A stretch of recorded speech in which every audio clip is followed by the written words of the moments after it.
माझ्याकडे एक मुलगी रिडिंगला आलेली हम्म. आणि तिच्या रिडिंग मध्ये माझ्या असं लक्षात आलं की तिचे वडील जे गेले ते नॅचरल डेथनी गेले नव्हते. बर.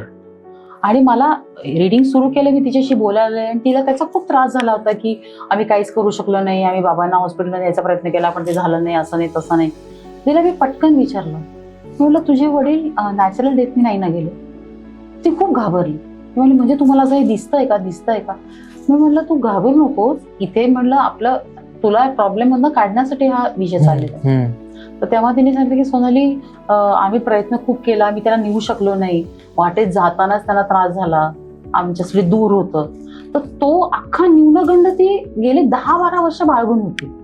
तरी तिच्या शरीरावर मनावर एवढा परिणाम झाला होता की, कारण त्यांचं सगळं जमा होईल पण त्यांना वाटतं की बाबांना बरं वाटत नाहीये, ते बेशुद्ध आहेत. पण ते जाईपर्यंतच ऑलरेडी त्यांचा मृत्यू झाला होता.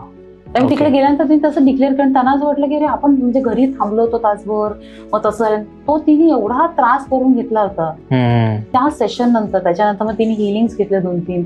साधारण तिला 3-1 वर्ष लागली त्या धक्क्यातनं बाहेर यायला.